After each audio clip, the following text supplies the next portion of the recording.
I forgot where we stopped last time. Could somebody tell me?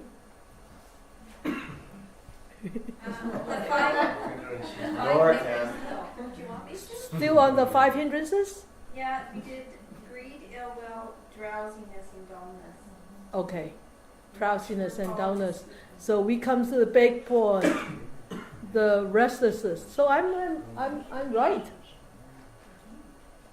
Restlessness and worry.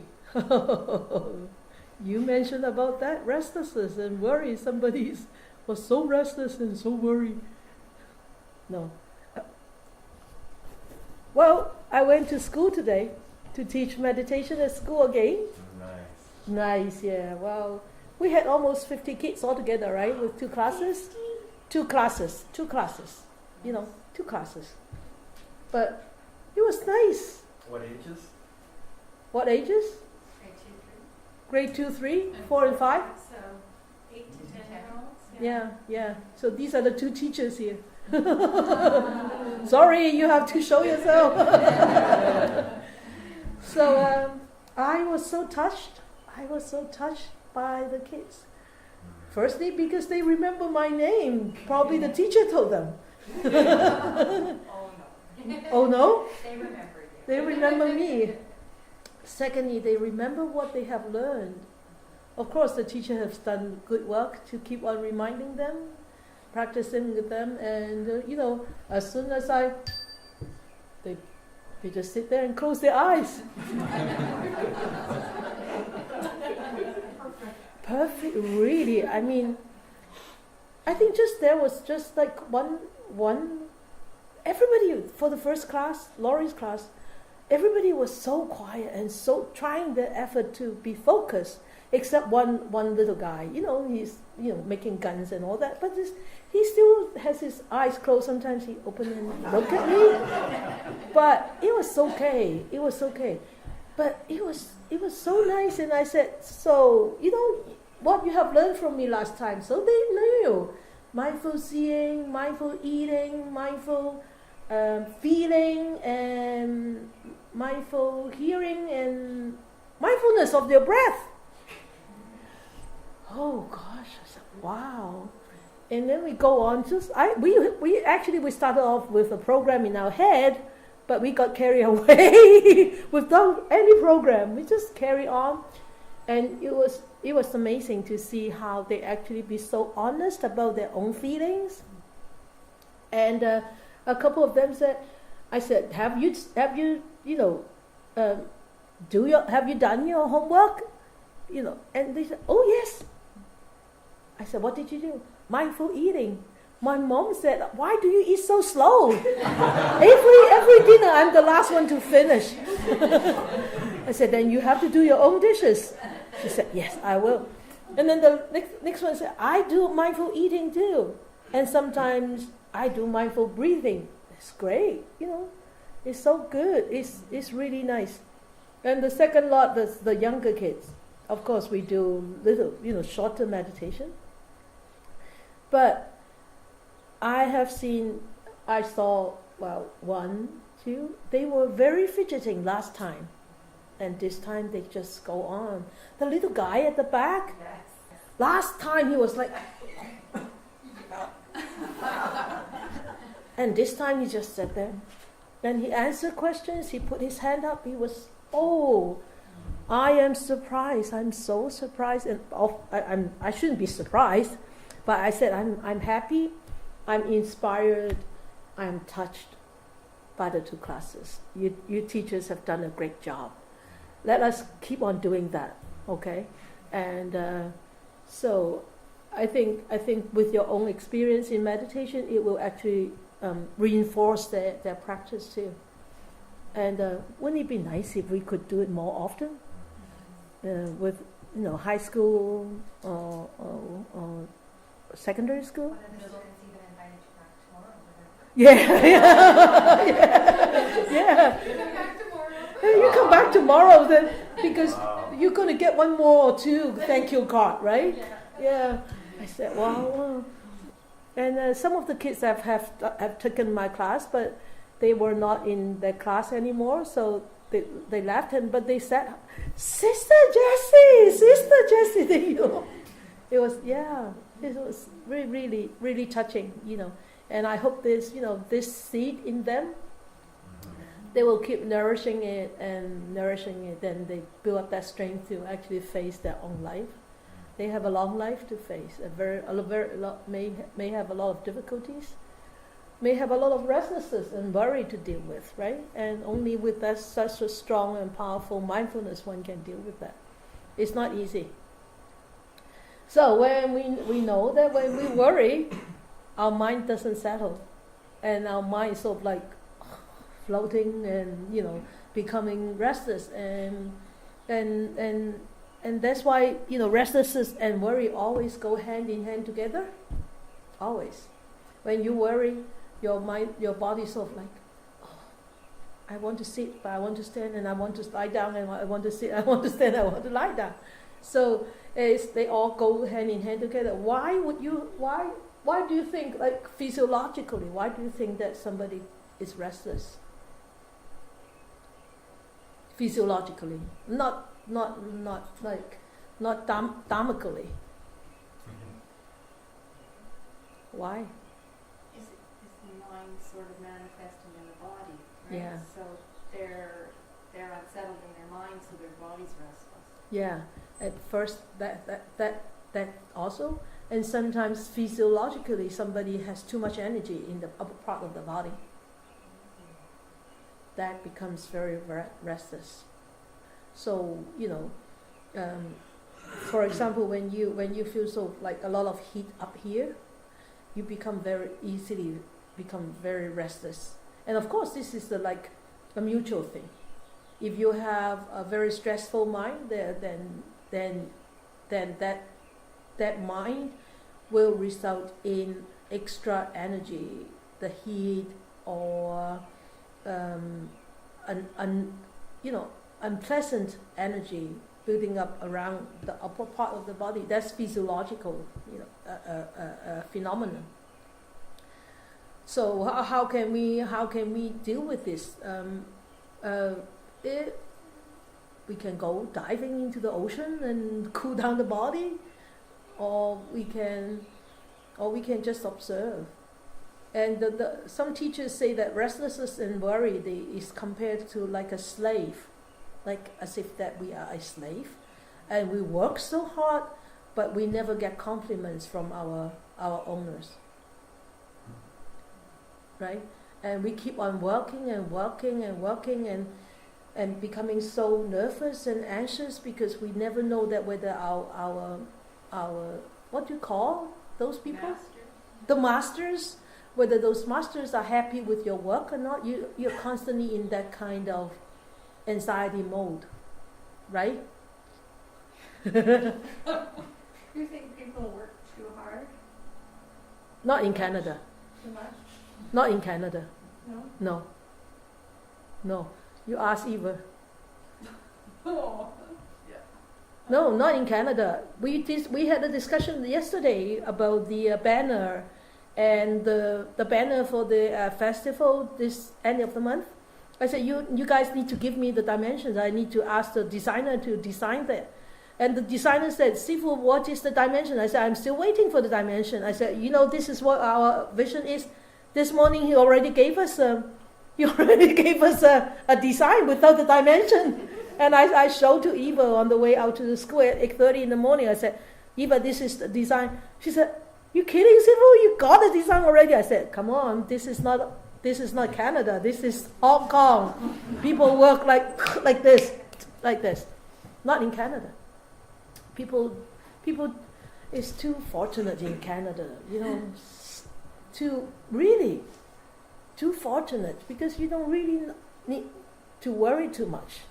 If you are unemployed, you get unemployed insurance. So why bother to work?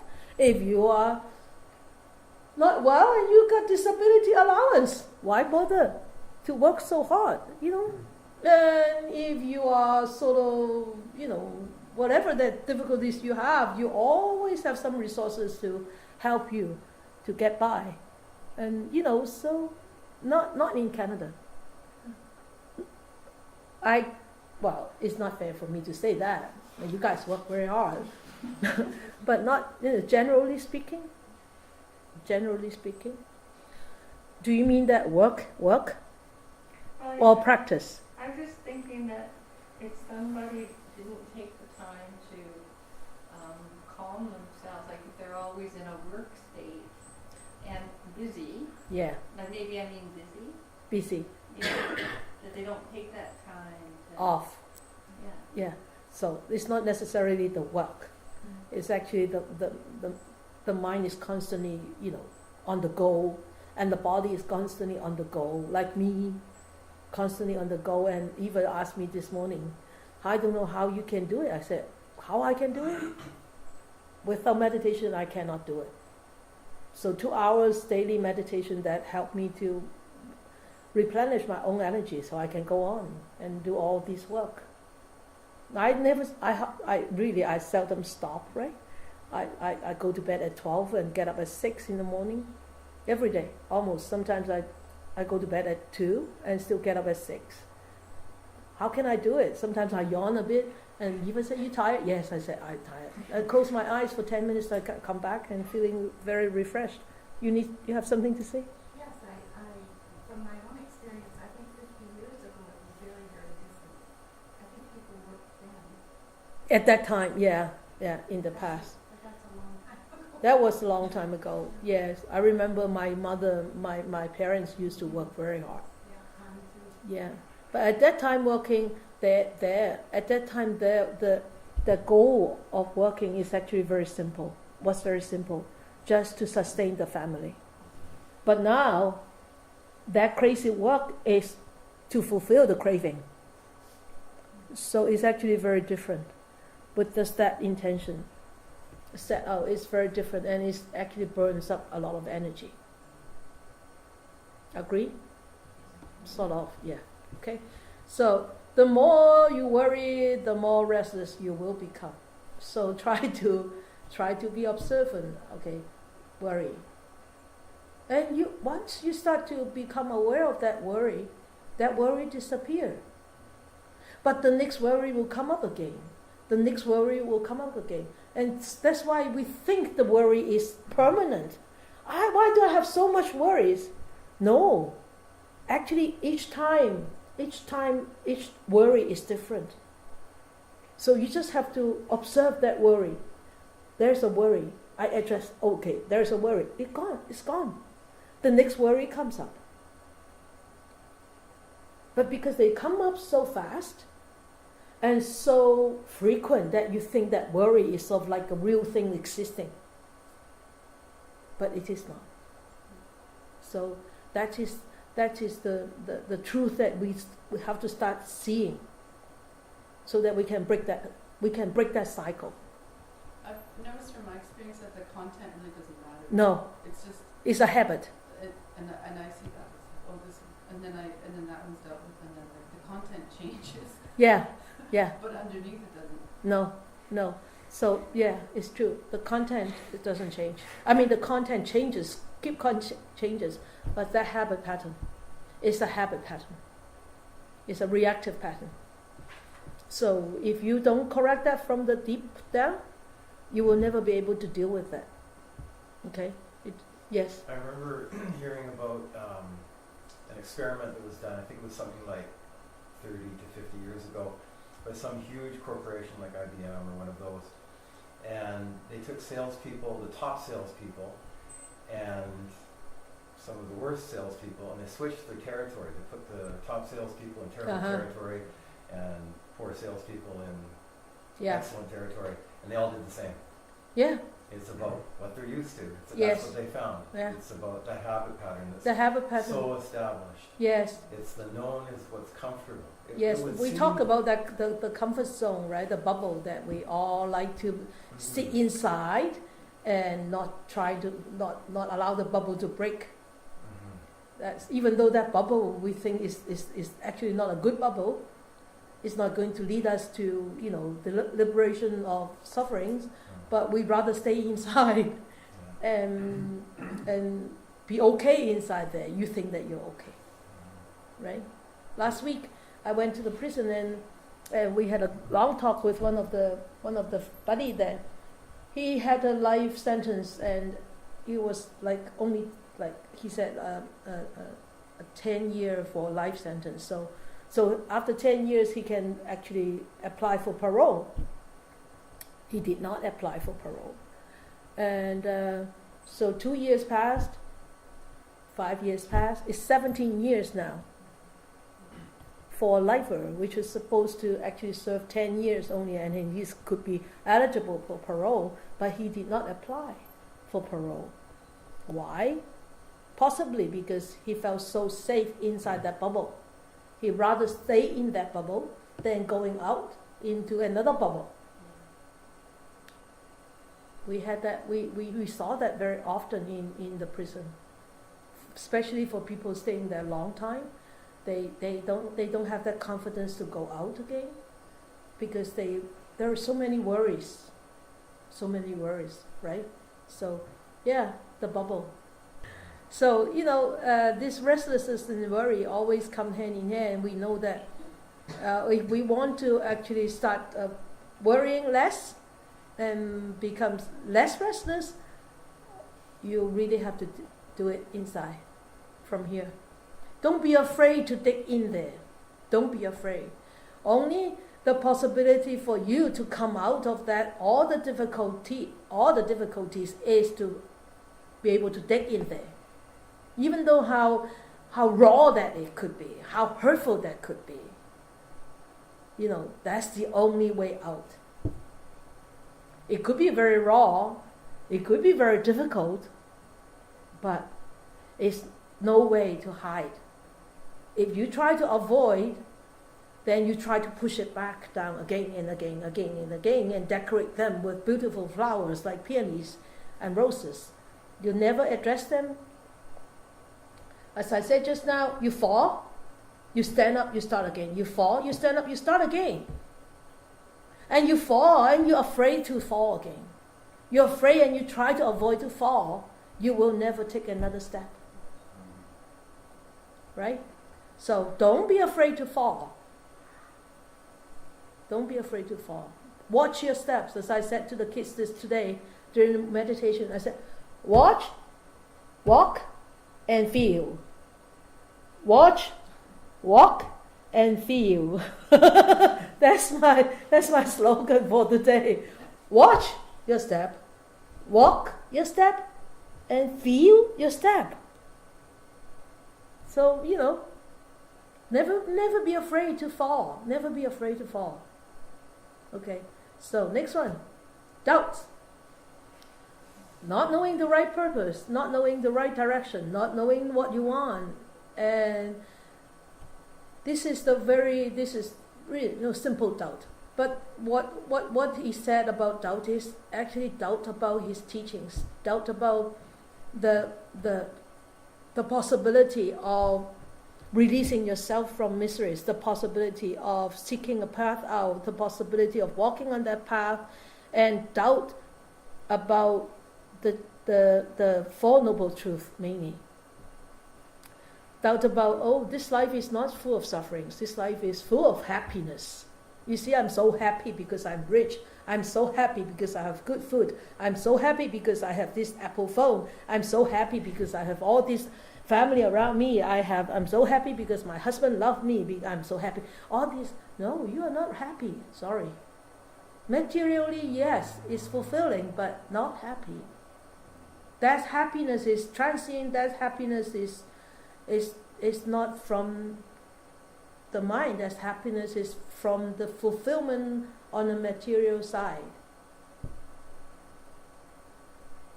The real happiness cannot be bought with money, cannot be cultivated because you have such thing. No. The true happiness is in there, and when you are really happy, your skin shines. When you walk, you fly. You do. You don't feel like heavy. And when you talk, people can actually experience your spirit, your happy spirit. But when you're sulky, they can experience your sulky spirit too, right? Yes, Bill? I don't think happiness can really be expressed. It's something that can only No. be felt. Yes, yes, yes, yes. So this doubt about the teachings is actually the what he actually meant. So when we have this doubt, we are actually constantly in darkness. Yes. I was wondering, if we actually had no doubt, would we live differently? No.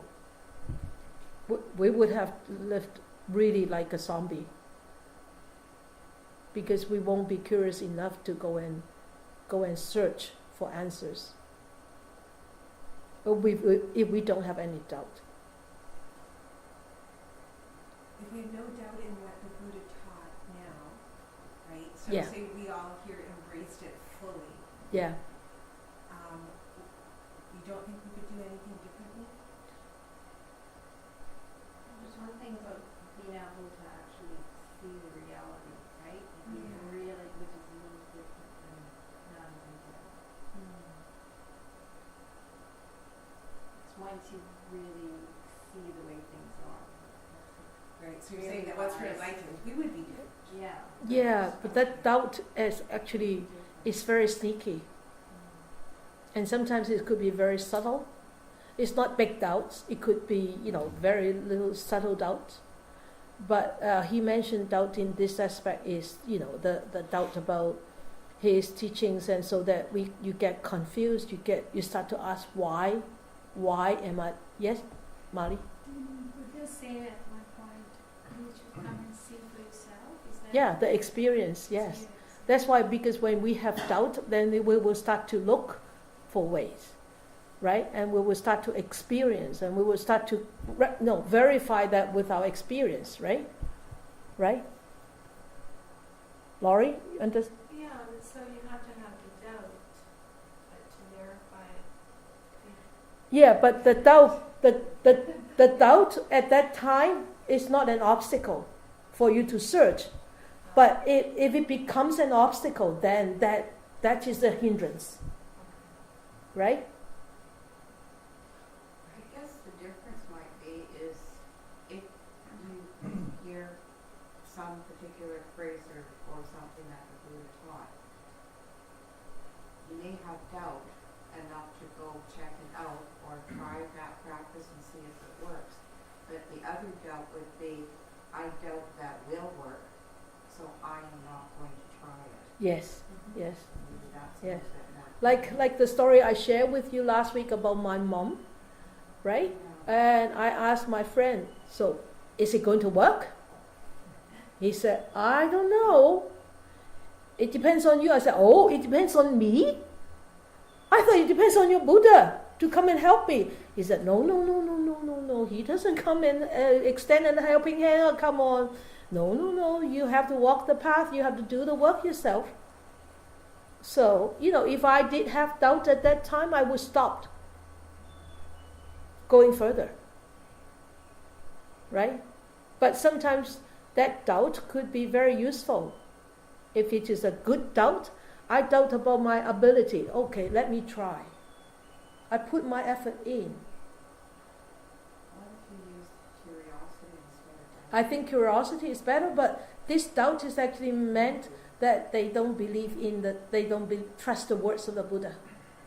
Okay? That's when it becomes a hindrance. Yes, I have a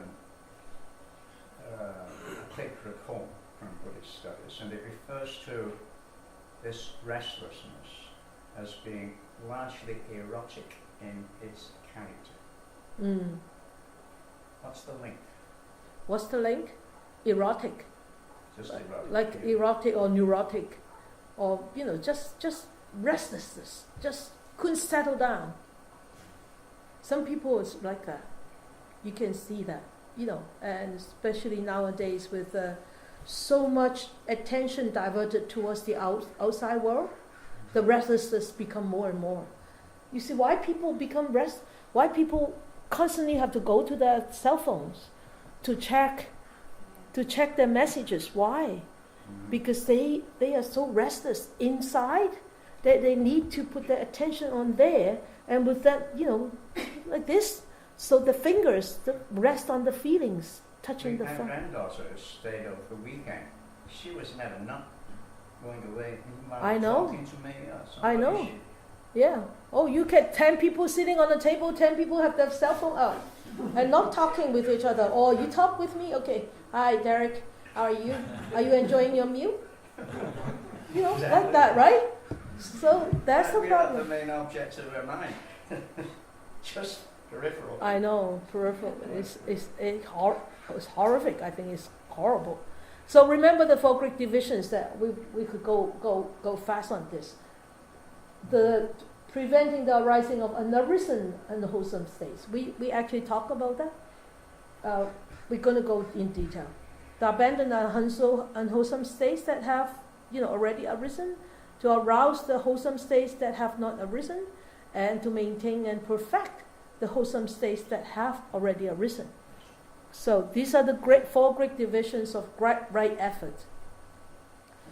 And a lot of time people say that these right efforts have to be put in only in meditation practice, which I don't agree with. I think it has to be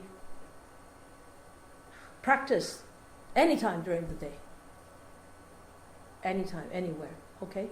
So that is the four great what's happening. Okay. So firstly, to prevent the arising of arisen unwholesome states. So what the Buddha has actually said in this Nikaya chapter 4:13, he said, herein the disciple rouses his will to avoid the arising of evil or unwholesome states that have not arisen. So when this is to prevent the arising of unarisen unwholesome states, it's actually, this is the front line combat that we have to keep on, having the shield that we always have to carry, always, anytime. And when we think of, dealing with the unarisen unwholesome states, how can we put in the effort to try to prevent it? So what he said in here, his will to avoid, that means he's trying to restrain himself having these unwholesome thoughts arising. Restrain oneself. Okay? And why do we need to actually restrain the arising of these unwholesome states? Because it actually disturbs the balance of our mind. When anything unwholesome arises, it disturbs our mind. And also when it disturbs our mind, it impairs our progress. If it impairs our progress, how can we develop that mindfulness that is required to stay observant when we are faced with challenges, right? So, and he said, and he makes efforts, stirs up its energy, exerts his mind, and strives. You see, there are three parts in here. Stirs up its energy. Okay, I need to take my energy out. I need to do some work. Yes? I think it's good to have an image in one's mind to help. I'm just reflecting on the monk Homan, who referred to unwholesome states as being dust on the mirror of the Yes. mind. And Yes. you have to blow it off. You have to blow it off. Yes, you have to stir up your energy. I notice there are dust in the mirror of my mind. I need to blow it out. So you take a deep breath and you exert your mind and you blow. And if it's not clean, then you blow again. If it's not clean, you blow it again, over and over again. Sorry, we just have to do it over and over again. Over and over again. No, I have been on this path for so long, and I still haven't moved a step. So, we just have to keep on going. I got a message from a student in China yesterday, and she said, I wanted to become enlightened. And I need a good meditation teacher. And you were my meditation teacher last year, and I wanted some guidance. My sifu, the sifu that actually ordained her, told me that I need to be patient. I need to take my time. And I was reading her passage, and she said, because in the old days there was one person. He knew that his time is running out, and he exerted his energy, and he worked hard, and within one day he became enlightened. And I just wanted to be like that. And I look at that passage, and I said, how am I going to answer her? I'm not enlightened, and I don't know how. But I did reply to her message. I said, if you want to reach that state, there is no shortcut. There is no shortcut.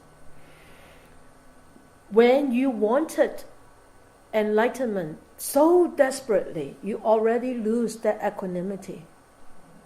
And you lose your awareness of the way it is at this moment. And you are walking away from that destination already. You're not on the path already. You have veered off. And I said to her, as the sixth patriarch said, in your life, every opportunity is a great opportunity for you to become enlightened. You cannot leave that. You cannot hide that. You cannot avoid that. You cannot, doubt about that. Every life opportunities is a great chance. That was a good answer, wasn't it? Perfect. Yeah. Because you want to live fast, sorry, you already lost that equanimity. You lost that balance of the mind. You're not grounded anymore. Yeah, internal states are visible. I remember a lady, there was a cook at the maximum security prison, and she had attended a series of talks on Buddhism that I had given at the university, and not by virtue of me, but the teaching. I met her one day and I said, why, you look like you're wearing the three jewels. She said, I am. I've taken the refuges. Oh, wow. Oh, great. It's very nice. Yeah. So and actually Bhikkhu Bodhi said that it is the sense experiences that sparks off the hindrances into activity. It's all the sensual activities. And he said, because it's the eye to the form, the ear to the sound, and the nose to the smell, and the tongue to the taste, the body to the touch. It's all these outside sense objects continuously impinging us on the senses and send messages to the mind where it is processed, evaluated, and responded. And we did that with the kids today. We were meditating, and then there was this sound, really loud sound, and then the kids was starting to fidget. So after that closed eye meditation, I said, so how did you feel with that sound? And he said, annoyed. Quite a few kids said annoyed and disturbed. Don't like it. Got confused because of the sound. And I said, it's the sound. Don't make it to become a noise. When you start to react to that sound, you actually turn the sound into a noise. And a noise is negative. But a sound is neutral. It's nothing. A sound is just a sound. A taste is just a taste until you start to like it or dislike it. it becomes a good taste or a bad taste. I like this sound. I don't like this sound. This is a pleasant sound. This is an unpleasant sound. Right? So it's all in the mind. So the mind deals with this, all these impressions, all these messages in different ways. Sometimes very carelessly, sometimes very unwisely, and sometimes very unmindfully.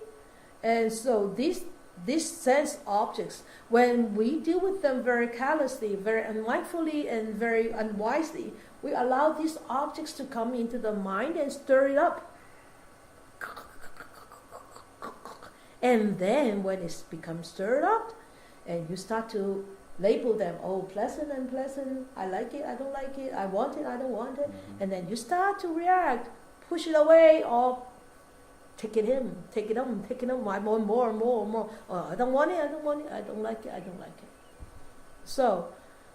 So that's how actually we ended up in all these emotions. Sorry. Nothing to do with anybody else. It's all your own thing. 200% is your own responsibility. Nobody asked you to react like that. It's your mind asking you to react like that.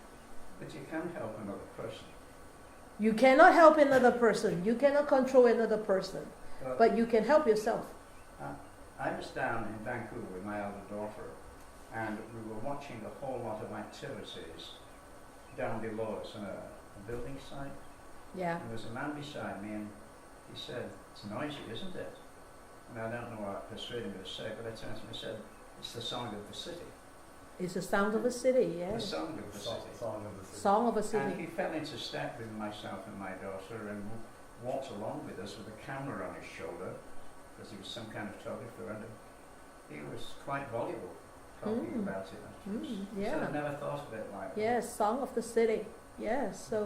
So you know, who is responsible to stir up all these reactions? The greed, the craving, the aversion, the animosity. Who?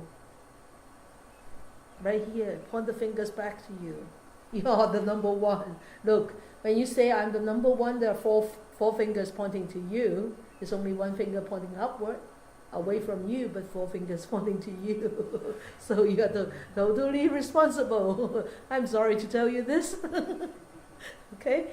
So in order to actually to restrain this arising of the unrisen, unwholesome states, we need to have control over our reaction to our senses. That's why the Buddha said, when he perceives a form with the eye, a sound with the ear, an odor with the nose, a taste with the tongue, an impression with the body, or an object with the mind, he apprehends neither the sign nor the particulars.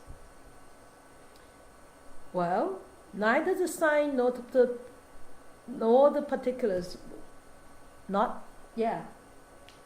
Pay attention to this, okay?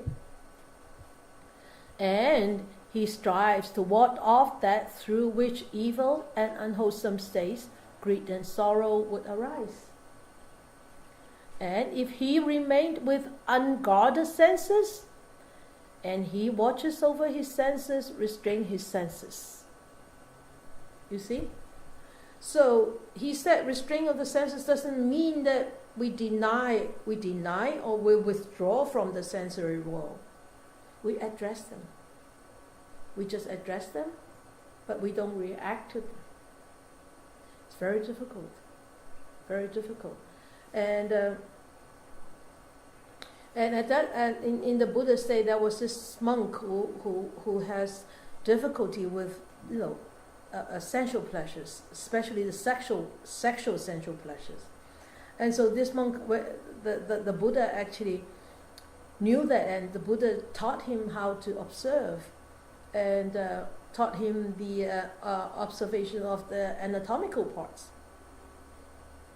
And so he observed the anatomical parts. What are the anatomical parts? The bones, the flesh, the skin, all those things. So he observed and he observed and he observed.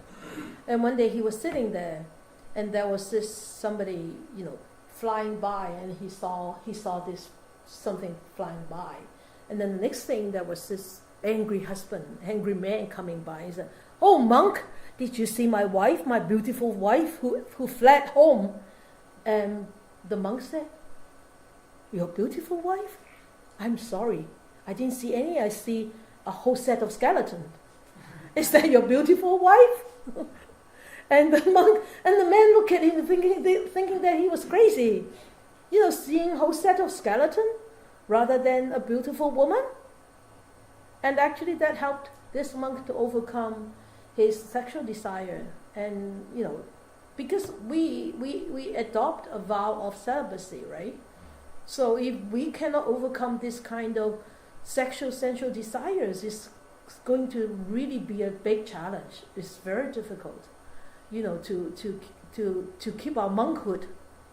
Is because we could easily lose our precepts, breach our precepts or break our precepts, because I'm constantly in contact with men and with women, and if we don't have that in our mind, if we don't work that through, it's so difficult because this is a very, very big obstacle for practice. Just a question about, if their thoughts, wholesome or unwholesome, if they just pass through and you don't react, is that... It's neither wholesome nor unwholesome. Right. Yes. So it's the reaction that makes it wholesome? Yes. Or unwholesome? Yeah. So you don't have to try to restrain it as long as you're not reacting. Yeah. But sometimes when the thoughts arise, you already know it's unwholesome. You want to curse. That is unwholesome thoughts already, but you just watch it flying by. That's just a thought. It's just a thought, right? Only when that unwholesome thought is being manifested into actions, it becomes unwholesome actions. Right? That's a very good question. Okay, so in order to restrain these senses, we need this mindfulness. We need to clear understanding when we start to actually deal with these sensual fields. So when the mind turns towards the object, we look at this object, we know. Then we actually apprehend it. Then we actually perceive this object, and we examine and we try to identify. Immediately following this identification with this, I identified this with me, with my eye, with my mind.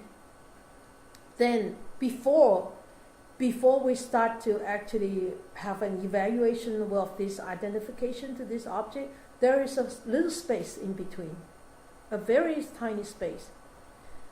And that space actually allows you to take a choice whether to act like this or to act like this.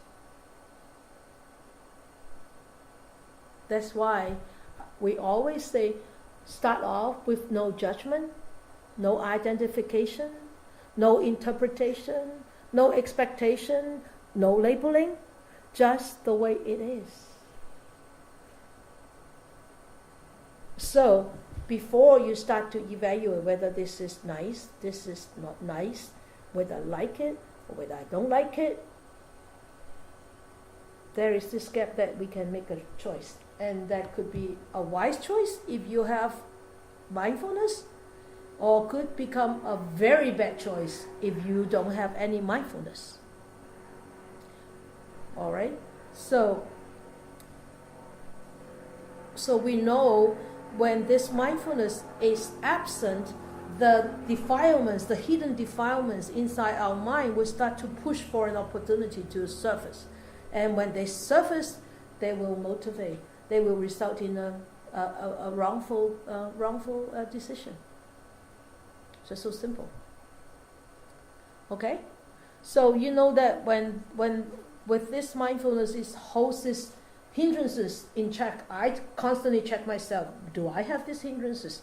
Am I in this mind state?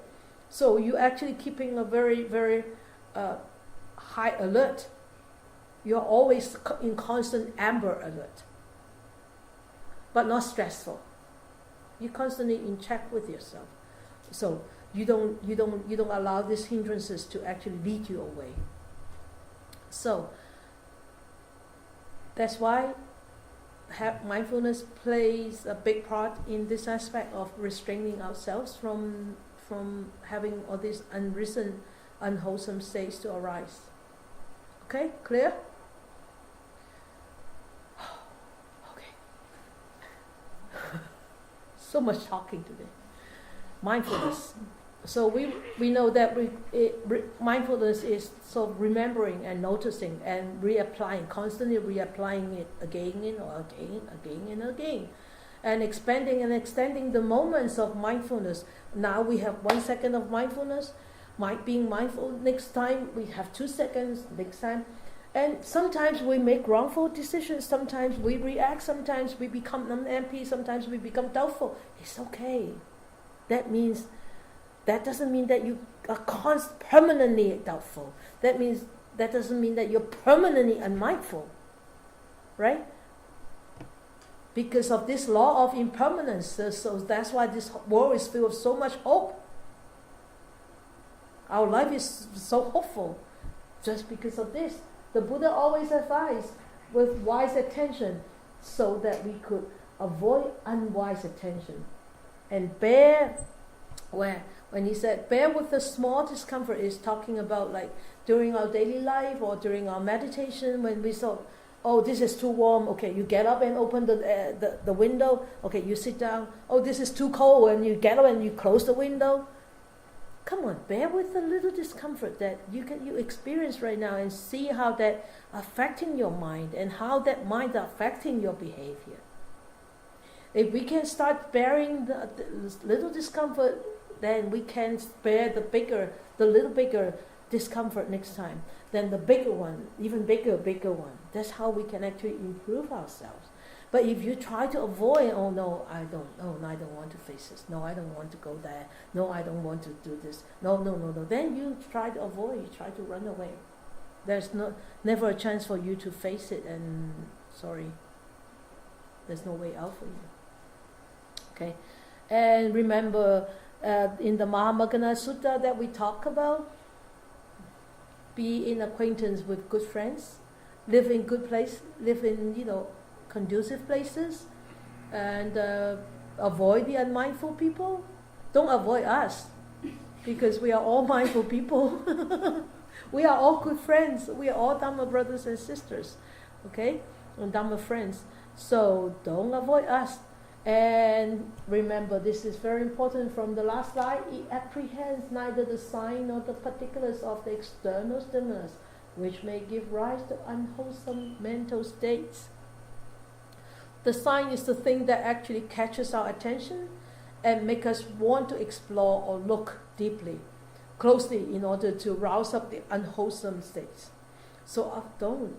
When you see that sign, okay, there is a sign. Just watch it. That's just a sign. And just be with tune into your body, tune into your mind, and watch how that mind reacts, okay? And the particulars are the characteristics of that object that may further stir up the unwholesome mental states that you already have.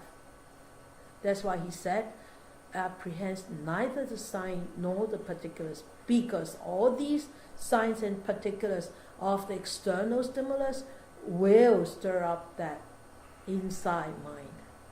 Okay? As like the monk who had that sexual fantasy. So with continuous mindfulness, nothing will upset us. Nothing. Of course, we are not saints and sages. We do get upset sometimes. Don't think that is a failure. Keep working on it. Keep working at it. And the peaceful and calm rich lady. Okay, this is just to remind me to tell you a story. At the time of the Buddha, and unwholesome mental states cannot arise at the same moment when one is being mindful. There's this very rich, very nice lady, very good to the slave or the worker, and the neighbors always see her smiling and talking very nicely to to the slave or the worker, and they always praise, oh, so kind, you're so kind, and the lady was flying off, like that, and the worker say, you don't know how hard I work. I work from 6 to 12 at night. Yeah, like like crazy, and now you're praising her being so kind. Okay, I'm going to test how kind she is. So the next morning, that worker actually supposed to rise before the master, right? Supposed to rise before the master and supposed to go to bed after the master, right? That day she didn't get up until 6 o'clock, and the lady said, "Hey, why did you sleep in?" And the worker said, "Oh, I don't feel very well. I am not well." "Okay, you better behave yourself." So she knew, right? The slave knew that actually she kicked her off. So next day she said, "Okay, I'm going to further test you." Next day she got up at 7. She didn't get up at 7, and the masters came in and said, "Hey, what's wrong with you? You are late again today." And starting to curse her, and blum, blum, blum, blum, blum. And so she got up and she started working and working and working. And she said, hey, you see, now it shows you that are you really truly kind or not truly kind. Next day, she didn't even get up. And the rich and kind master came with the broom and started hitting her and beating her up and chasing her off the home, and she was bleeding, and all the neighbors saw her. "Oh, you're bleeding. What happened?" They said, "Because you guys see that she's so kind. Look, I am not well, and I'm sick in bed, and she got me up with a broom. You know how kind she is?" So, these unwholesome mental states.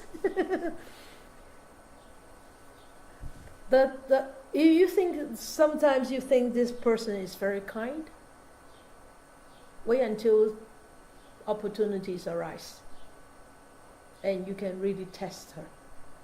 That's what the Buddha said.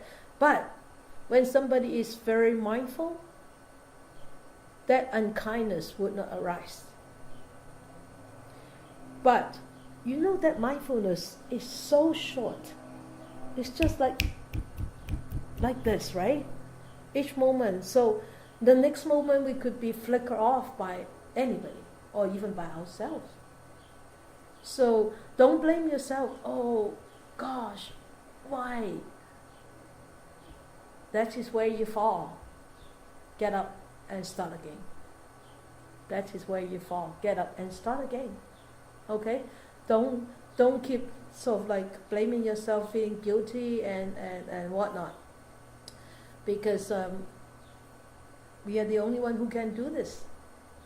Nobody can do it for us, right? So, who is causing all the difficulties, all the miseries? We are. We are the one. Nobody can do that for us. Okay? So, I'm going to skip the next Dhammapada thing.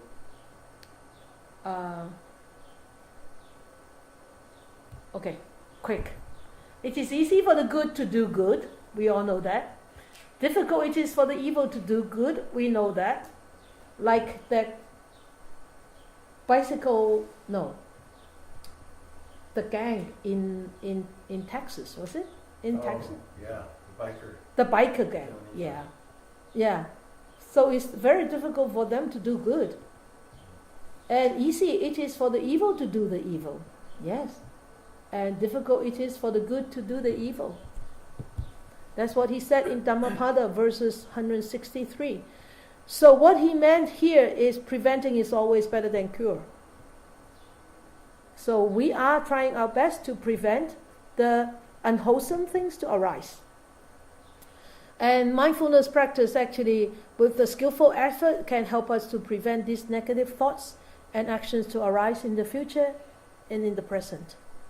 Okay, so when we have practiced for a long time, and one day you notice that there are sort of like negative thoughts coming up, doesn't mean that you are a bad person. Okay, don't start labeling that, oh, terrible you. How can you have these kind of thoughts? You should be happy. Oh, wow, opportunity for me to polish down myself again, to actually progress myself.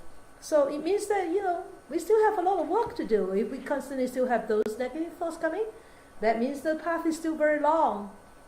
Just keep working, and keep working. Be diligent and be skillful, and, keep putting the right effort in. All right?